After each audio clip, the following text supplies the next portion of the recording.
If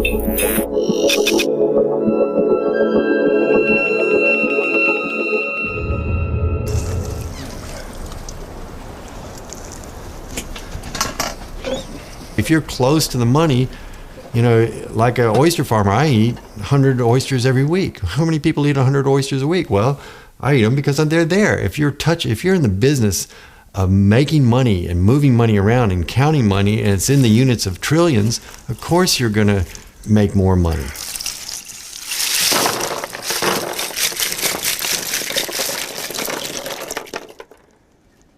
And then you become so isolated from the real working world of the average person who doesn't have this ability and is struggling to make it, to keep his job, to pay his mortgage, to, you know, feed his kids and send them to school. It's the best part of my job.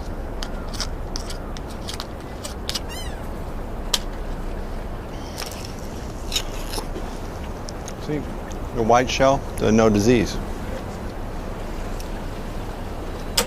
Making a lot of money is like taking a drug. You feel good head to toe. It is very similar to a drug. When somebody hands you $1 million check or a $5 million check, you want more. Yes. Oh, if I'm making $5 million, I should be making 50 because I'm a genius. No question in your mind that you are a genius and that the rest of the world owes, you know, you're just so much better than everybody else.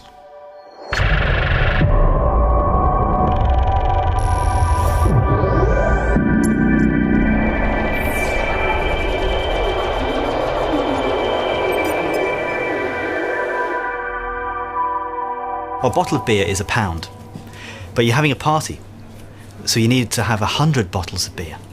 So how much is 100 bottles of beer? One bottle is £1. Tell me, how much is 100 bottles of beer?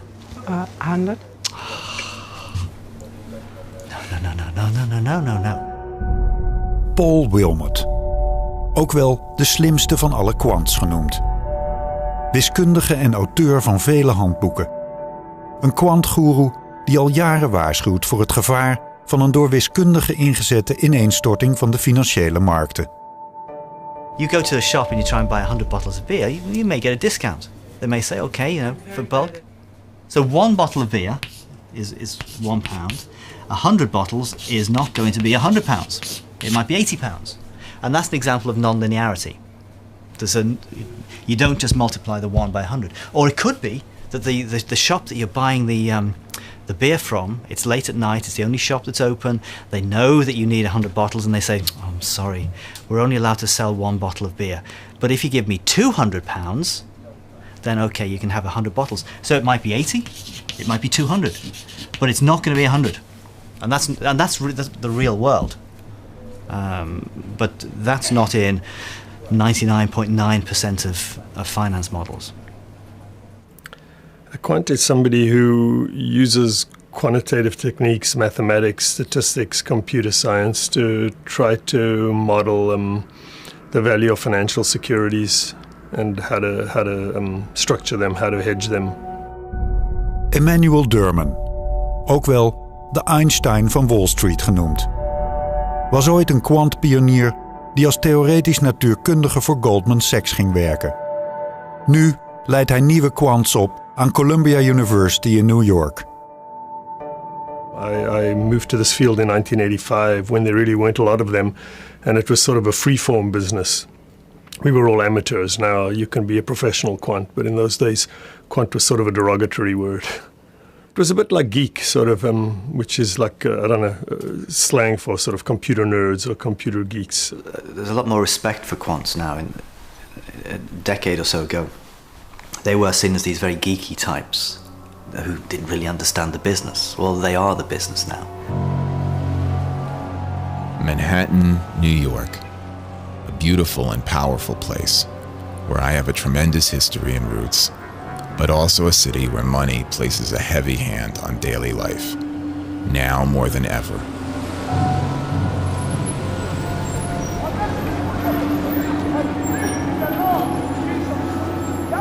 I used to be a computer programmer at a major player on Wall Street that is no longer among us, for obvious reasons. I was creating the plumbing of finance. I would write not the models themselves, but the infrastructure surrounding the models. I could do it sleeping. Some of my coworkers were self-satisfied, complacent, with a lazy state of mind. In my better jobs, I got to sit on the trading floor, which was energizing. Most of my career, I sat in a nondescript cubicle form. But I was physically close to the quants, the structurers of CDOs and similar products, the traders. I saw what they were doing, and I felt attracted. They seemed to be solving difficult problems and working at the center of the action. I felt like I was looking in through a window, watching, yet separate. This really made me want to do the job. The pay is good, too. Just as they view the market itself, different employers have different views on these topics. I don't want our agreement or lack of agreement on these issues to be a factor in my job search. That is why I decided to stay off camera and anonymous. One of the first ever equations in finance that I derived is still one of my favorites. Beauty is having the right level of complexity, but not too much. The key thing about this is it looks very simple, but having a modulus, an absolute value sign, it makes it what's called non-linear, and that in itself is very nice. And one of the problems with finance at the moment is almost all the equations you get are linear, which is boring and not realistic. What financial models do for the most part is ask you for some input, like what will interest rates be in the future, or how volatile will interest rates be in the future, or what will prepayment rates be in the future, and then tell you what something will be worth today or later. And financial models always ask you for some view of the future and then translate that into a price. And so they can't predict things in an absolute sense. They can only predict things given your view of the future. And people call that prediction, but they're putting the input into there. So in that sense, it's not a correct word, prediction. Yeah, I don't think it's a correct word. And people like to say that this great financial crisis, global financial crisis that took place is a consequence of bad models. But I don't think, I mean, there are a lot of things that caused this, but I don't think models are by any means the major part. I think it's much more a question of incentives and the way the whole system works, rather than somebody foolishly relying. I mean, there are people that foolishly relied on models. Nobody can predict with accuracy how people are going to prepay their mortgages in the future, or how many companies are going to default on their bonds. There's always some view that's driving a financial model.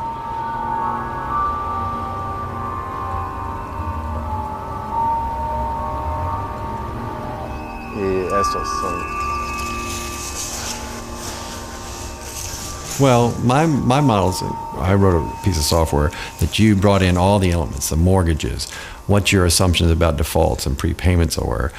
And so when you achieve that sort of golden moment where everything works, it's the numbers are correct, it's easy for the individuals to use, that is a great moment, because you walk down the aisle, you see all the people using your software. They may not appreciate all the work that went into it, but and you see it working. And then in our case, we were able to sell this software to all the major investment banks in the world. I think we sold one to the ABN AMRO was one of our customers, and all the European and Asian banks and the American banks. Mike Osinski werkte bijna 20 jaar op Wall Street als programmeur van software die slechte hypotheken versneed tot aantrekkelijke financiële producten. Computerprogramma's waar banken miljarden in stopten en waar biljoenen uitkwamen.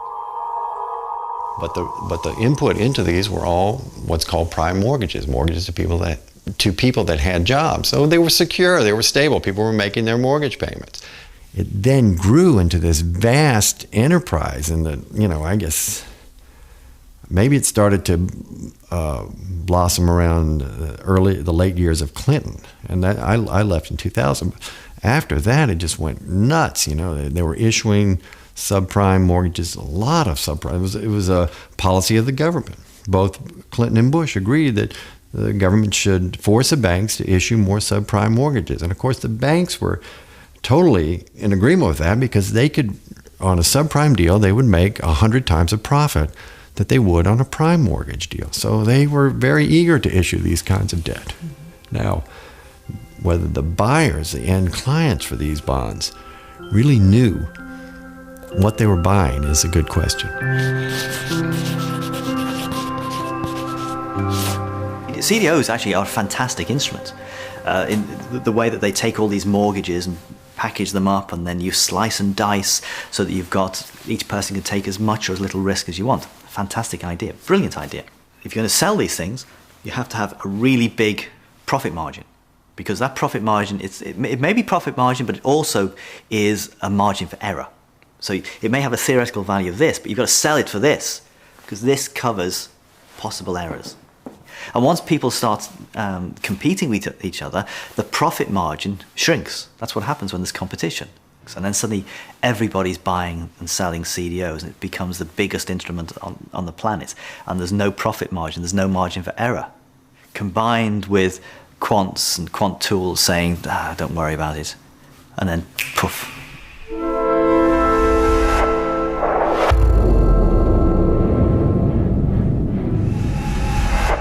Here I have to apologize to the planet.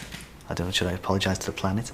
I did warn about the dangers in credit derivatives and in mathematical modeling. It is clear that a major rethink is desperately required if the world is to avoid a mathematician-led market meltdown. What you're supposed to do, if you've got a warning, you're supposed to take your warning and write it in book form. You're supposed to write 300 pages about the dangers of etc., etc. I'm a mathematician. And what mathematicians do is they take something that is maybe 300 pages and they try and condense it into one equation. And that to them is beauty. 6:30 a.m., on my way to the library. We'll stay there for the next 12 hours. Today's work: menial computation, abstract manipulation of symbols by hand with a pencil, which could add up to another 25 handwritten pages. I like to learn new things, solve really difficult problems. I like the challenge of representing a portion of reality with logical symbols and systems. I must have been 13 years old when I realized that you could calculate the volume of a bowl by breaking it into smaller and smaller rectangles.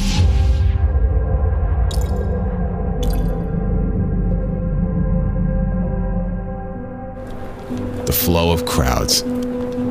I like to observe the motion of crowds and sense relations and forces that operate upon them.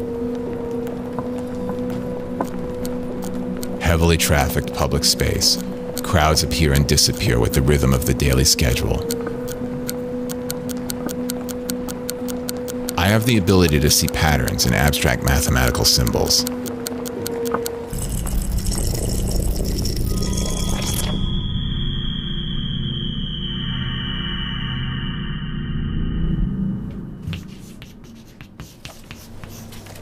What's the obsession with this particular formula? It was the formula that crashed Wall Street. As a mathematician, it's a combination of the sublime and the ridiculous, I like to say. Sublime because it's got a lot of beautiful mathematics in them. But ridiculous because ultimately you have to use the thing.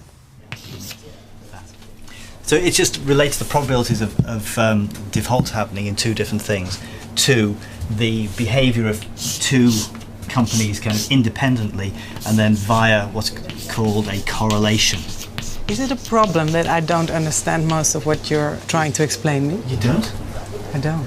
Oh, we were really dumbing it down, weren't we? Yeah, I did. Oh dear. Suppose you've got one of these CDOs, and the way the CDO works, you've got let's say 1,000 mortgages, and all these mortgages are piled into this contract, and the risk is whatever. Key thing is you've got 1,000 different mortgages, and you have to model these 1,000 different mortgages. And within this copula model, there's an assumption for how these mortgages interact with each other.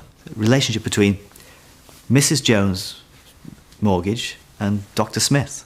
How many correlations are there in a 2x2 combination of these things? The answer is 1,000 times 999 divided by 2, which is approximately 500,000. And how do you know? How do you know what these numbers are, these 500,000 numbers? You don't. So what the Copula boys do is they say, let's assume the numbers are all the same. It's too complicated. Let's just assume the number is 0.6. That's completely ridiculous. You've got a really complicated model there. You've got these complicated interactions between all these people. So that's from the sublime mathematical modeling to the ridiculousness of just saying they're all 0.6.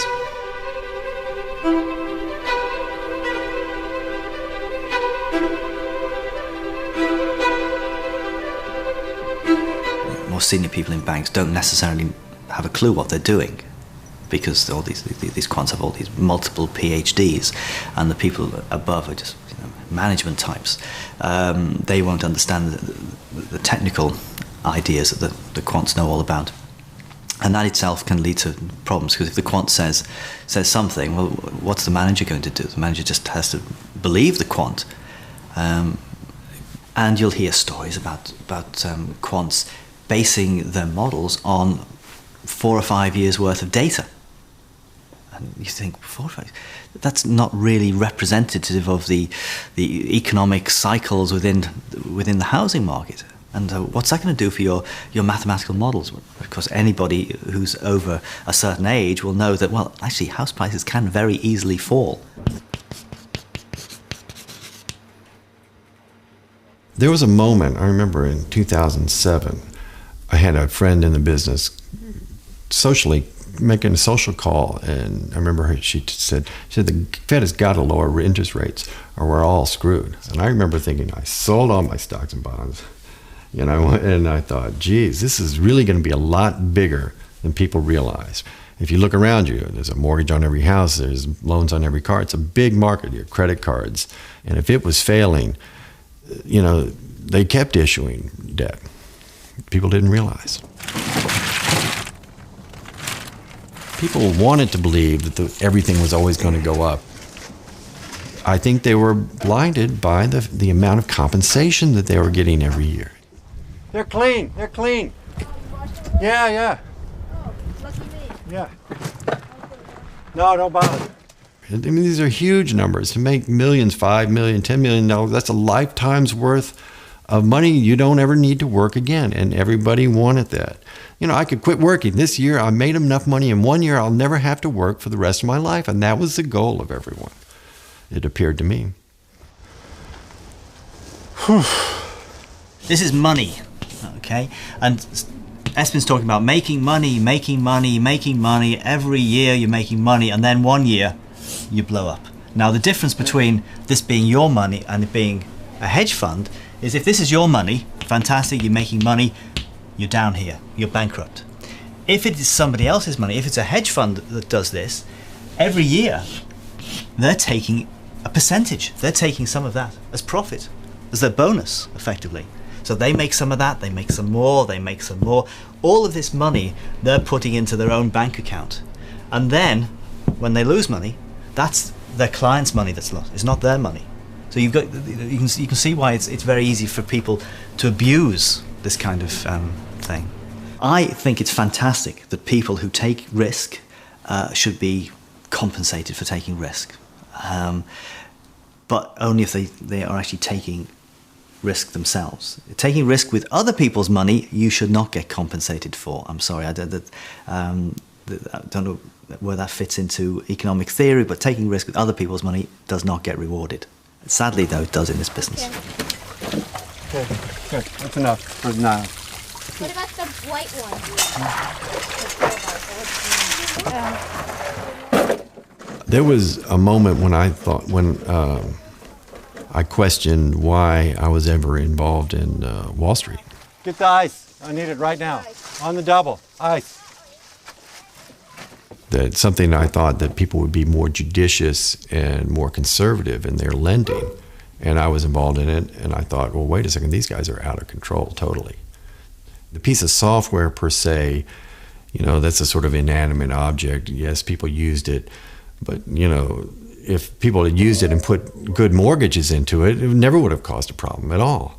But when you put, mortgages that you have a fairly high certainty that people cannot repay, and then half of all the mortgages issued in a given year are that type of mortgages, Yes, the industry has gotten out of control. Trillions of dollars a year basically went through that model. These bonds, within 2 and 3 years of being issued, went from AAA to unrated. I mean, just catastrophic collapse. A lot of trading firms that kept these the riskier pieces in their portfolio saw them drop to next to nothing. And given the leverages, the amount of leverage and the amount that the banks had borrowed, they were suddenly in a financial panic.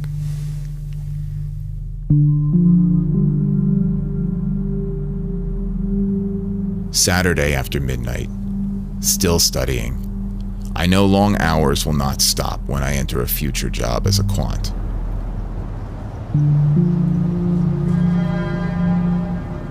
Because I was primarily a technologist, I did not fully understand what was going on.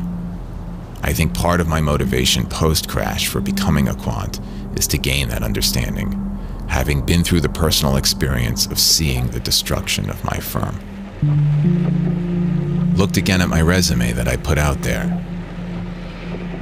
The same headhunter called again today to see if I would like to take a job in my former field as a financial technologist. I declined again, of course. No invitation for a quant job yet.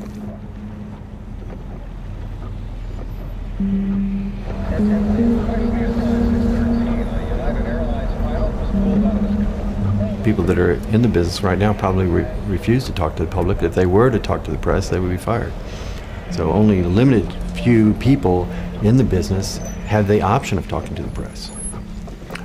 Once you're in the world, right? I mean, your phones are ringing, from the moment I woke up in the morning. And I remember, a lot of these guys I knew quite well. And they'd try to wake me up, 6 o'clock. Oh, I thought you were asleep, And you'd be up till 11 o'clock. You have to be wired, you have to be alert every second, you have to be engaged, and you have to be perfect, and you have to be right all the time. The software fails, people lose millions or billions.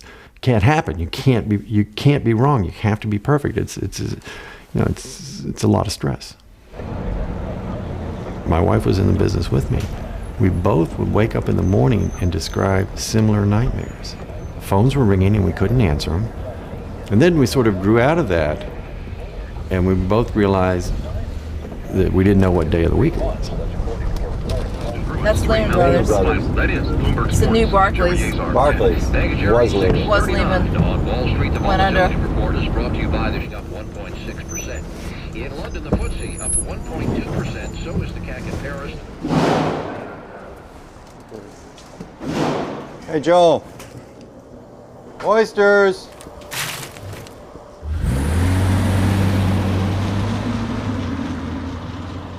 Banking has completely lost touch with its purpose, its original purpose, and is now becoming dangerous. It used to be that when some of these derivatives were first invented, they were to help a farmer, for example, hedge the value of his crop. So he wasn't speculating on the price of wheat, he was busy growing it. Now there are more people trading these commodity derivatives than are actually involved in the production of the commodity, which is completely bizarre. I know quite a lot of people in this business who are feeling a bit jaded now. People are starting to ask questions. My nice friends are starting to ask questions about their role in society. You may be making lots of money, but is it something to tell your grandchildren? Oh, I was a banker. I was there when I caused the 2008-2009 crisis, etc.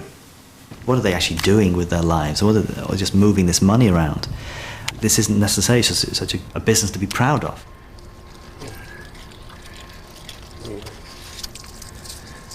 I think that's probably plenty, 30, 35 pounds. That's what I think. Responsibility is just not a one-way street. When it's successful, you're responsible. Well, you can't be unresponsible when the same item is a failure. You have to have some type of responsibility. I mean, I could say I wasn't, but I was involved. I made a very comfortable living, and I was proud of what I had done. I myself never saw this kind of debacle.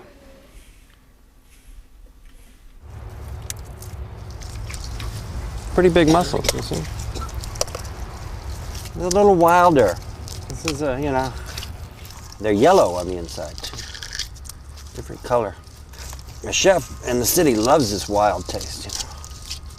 I only do it for one chef because if I did too many, there wouldn't be enough, you know.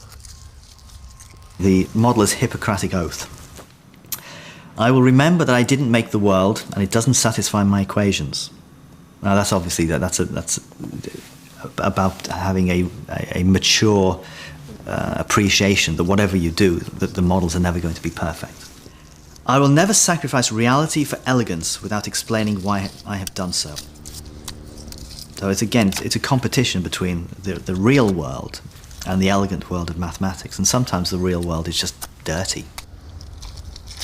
Nor will I give the people who use my model false comfort about its accuracy. Instead, I will make explicit its assumptions and oversights. Quants are asked the following by some trader. They're saying, well, look, you've just measured the risk in this portfolio. It's too big. Okay, Quant, back to the drawing board. I want you to redo your numbers and come up with a smaller risk. It doesn't mean change the portfolio. It means change the maths to make it look less risky. People can use the models to hide risk. Though I will use models boldly to estimate value, I will not be overly impressed by mathematics. People make finance too mathematical. So mathematical that many people who have to implement the models don't understand what's going on. And once you have too much mathematics, it's difficult to see where the mistakes are. I understand that my work may have enormous effects on society and the economy, many of them beyond my comprehension. So this is a serious business, this is what it's saying.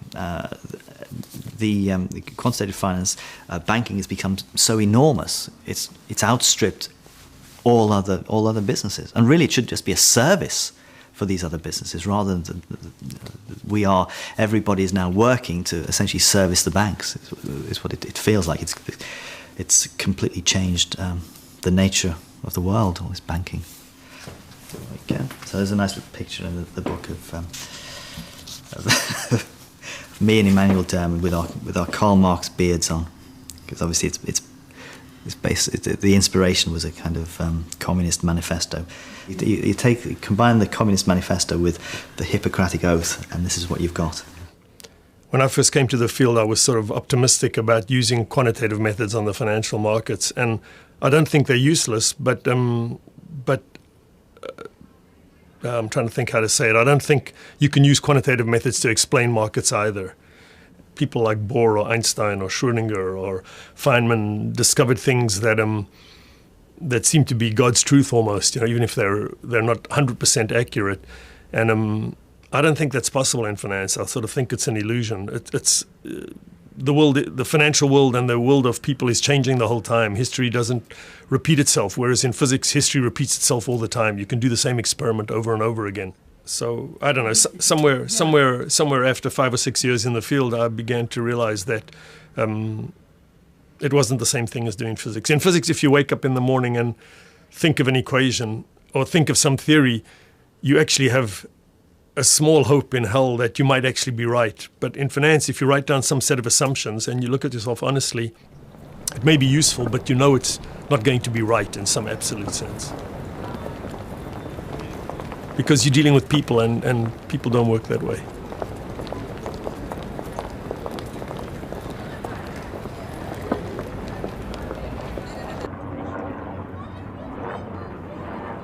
Another weekend, trying to remember all the parts of the city I haven't seen since I started the course, longing to visit art galleries, eat out every night, to live. The day at the library seemed to have more hours than the normal 12. Studying alone, with other people doing the same thing, I feel like a monk in a monastery. It's peaceful. The library is quite old. Sometimes we have to cover the air conditioner with old Soviet mathematical journals from the 60s.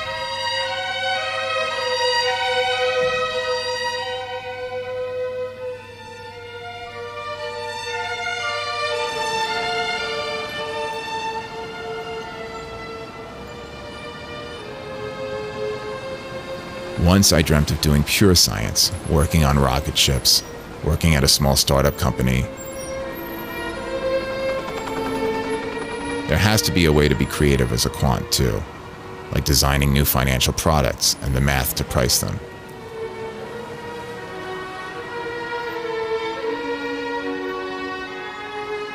Do you think it's always possible for people to express a worry they have about the things they're building or writing? It's possible. People may not listen to them in the end. Most of these people are employees. People don't always listen to you. But yeah, it's possible to do it. And I think people should do it. And I think people who use the model should understand that. But I don't honestly believe that the models are responsible for what happened in the world. I think what's responsible for what happened in the world is that there've been an increasing number of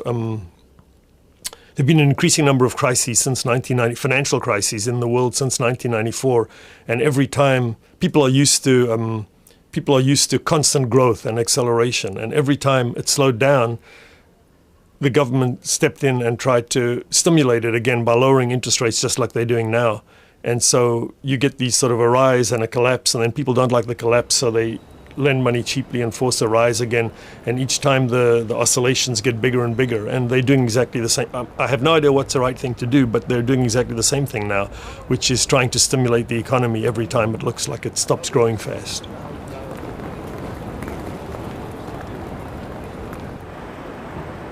It shocks me that as a person who runs many businesses that we can talk about an economy shrinking by 1% is awful.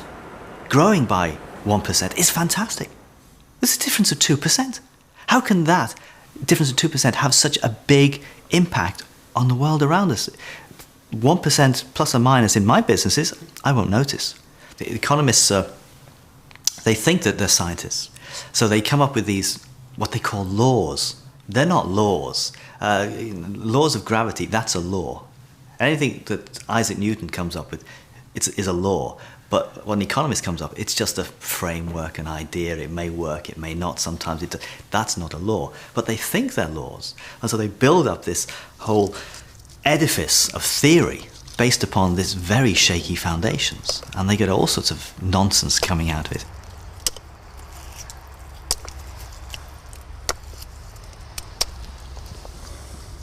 Rinse these off. Uh-oh. I think that the natural world is something you learn to appreciate through a struggle. In the financial world, money is a man-made phenomenon, right? It's like a game, right, where you make the rules. Well, money is a game that people make the rules for. But out there, the day-to-day activity is not about making money. The day-to-day activity is trying to grow an animal, a healthy animal, or a group of healthy animals. That's a big difference.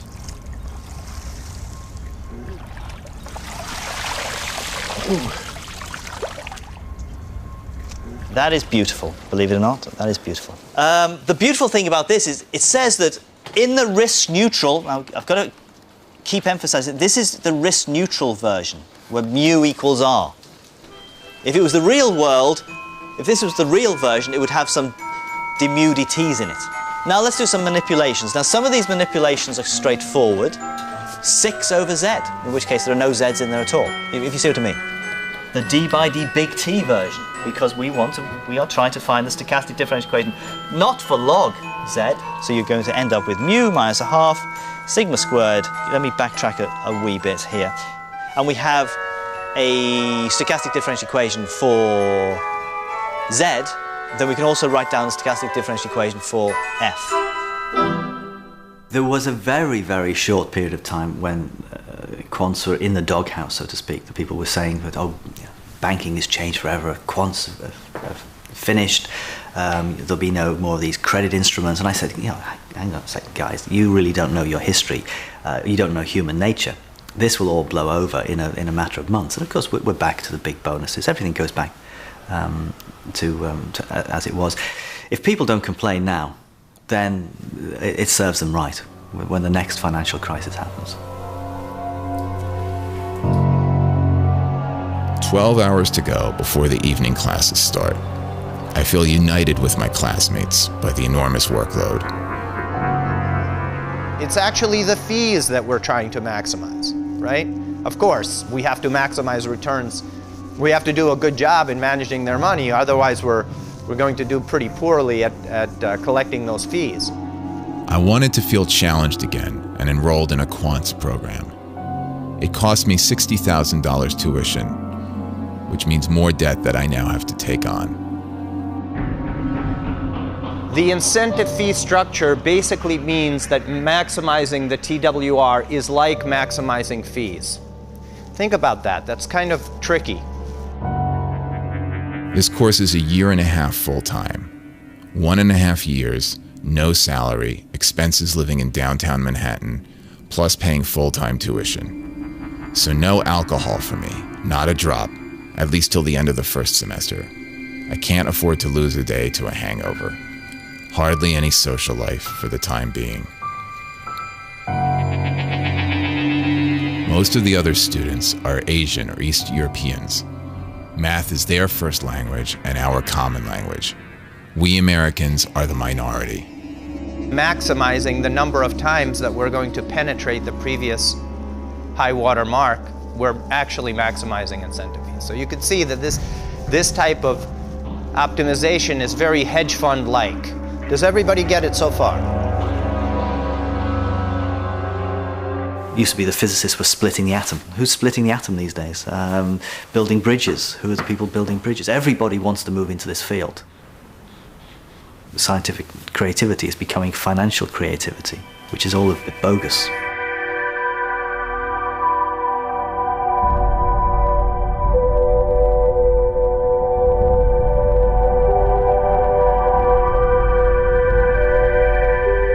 Quants are essential to modern banking because so much of it is based upon new techniques, like the latest thing is the algorithmic trading, the high-frequency trading, for which you need math skills. It used to be, historically, you just have like floor traders and brokers, screaming and shouting down on the floor of exchanges and trading stocks, and the order came down and they would run up and they sort of muscle their way out and wear different colored jackets, the classic pictures we've all seen. Matthew Goldstein, onderzoeksjournalist voor persbureau Reuters, die als een van de eerste de gevolgen van het high-frequency trading aankaartte. The reality is so much of this doesn't even take place there. I mean, that's becoming such a lesser part of trading and what goes on. It goes on in the back rooms and it goes on in these modelings where these programs are put together by computer geeks, basically. So high-frequency trading is just about taking all this data, analyzing it very, very rapidly, and then putting on trades that may last milliseconds. What worries me the most is I was disturbed to hear that some firms get faster access to the markets than other people. I forget what they call it now, but people get like a tenth of a second advantage, big firms, which I think is unfair. Hedge funds try and get the black boxes as close to an exchange as possible, because it takes time for the signal to get from the black box to the exchange to buy or to sell. Now, of course, that is dictated by the speed of light. Now, we're talking about trading at the speed of light. The classic crash was the 19th of October 1987 crash. That happened within a day. Or the big move, the 20% fall in the S&P 500 was within a day. The next crash could be within minutes. So what is a black box? A black box is just something that has inside some kind of formula, maybe secret or maybe not, that takes in lots of data. And the data might be stock prices, it might be other information, and it tells you what to trade, what to buy and sell. My favorite is Google search terms. Trading based on what people are searching for.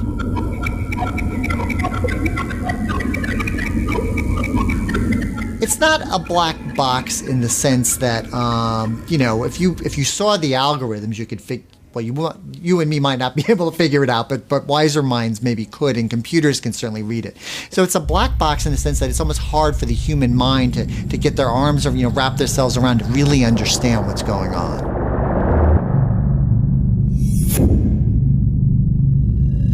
And people have said for years that Goldman itself is a black box, because we don't really know how it makes all this money in the billions of dollars and the big bonuses we hear about. The New York Stock Exchange is building this big facility out in New Jersey, which is right near New York, and basically it's being built for high frequency traders, so they can have their equipment very close in a very tightly knit factory, essentially, to do high frequency trading. Well, who gets to have their server where? Is there going to be a lottery?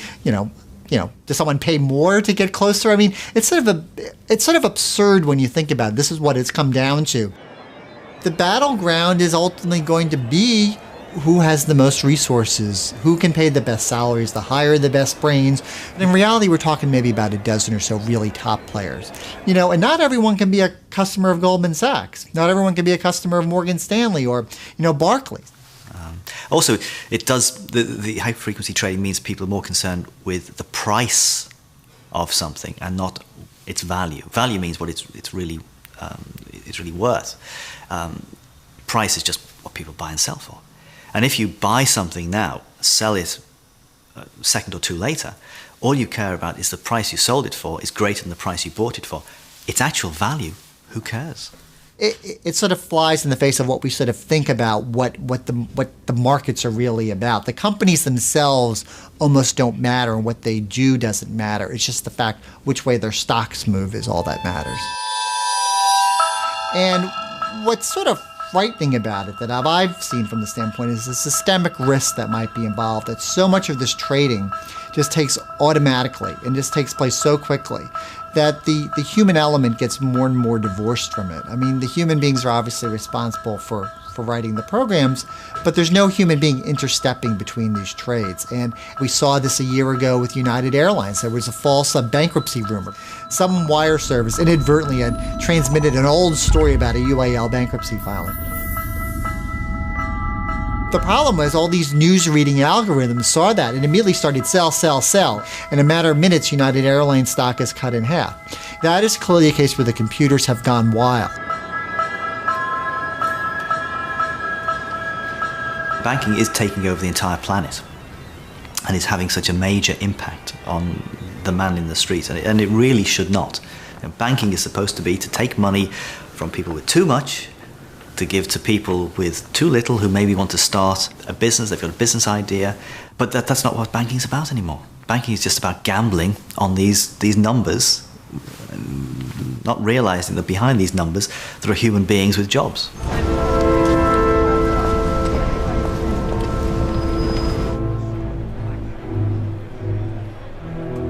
There's always been a joke about the New York Stock Exchange becoming a museum at some point, and they'll just have it for like a show there and people running around. And this is the way we used to trade stocks, and isn't it so quaint and everything?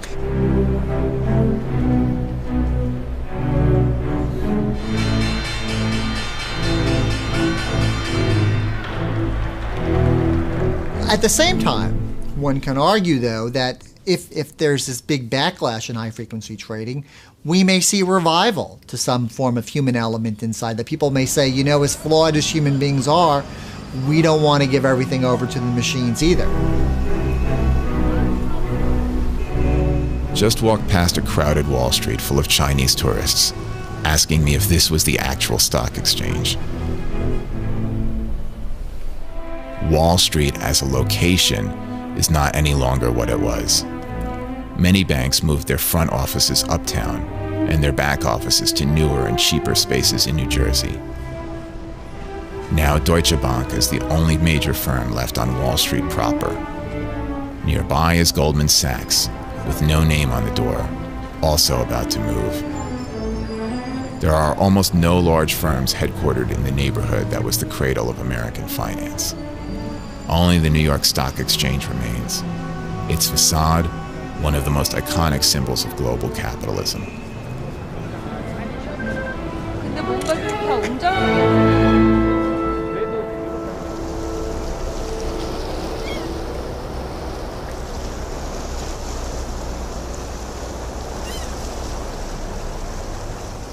I'm always trying to encourage young people to do what I'm doing. I mean, it's a young person's, it's pretty physically intensive.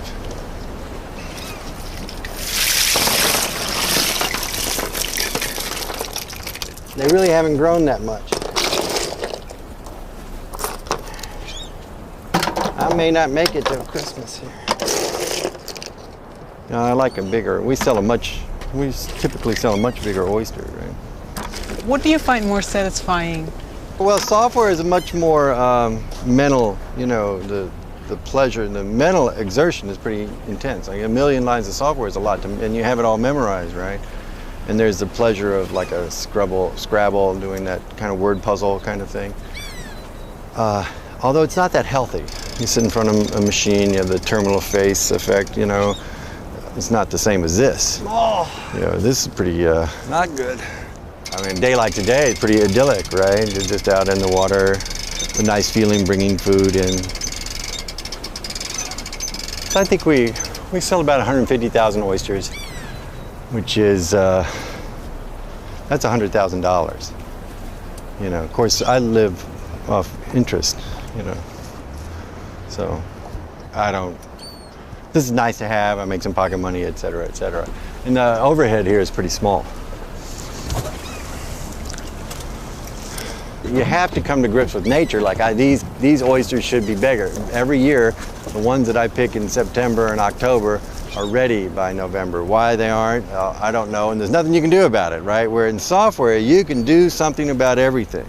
You can modify, you can make, this virtual world, you can make what you want.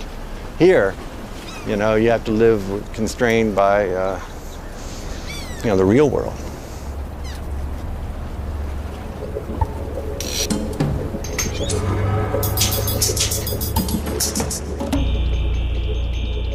Ich hoffe, dass Ihnen das Video gefallen hat. Klicken Sie hier, um das empfohlene Video anzusehen. Bitte abonnieren Sie unseren Kanal, um Updates über VPRO-Doc zu erhalten.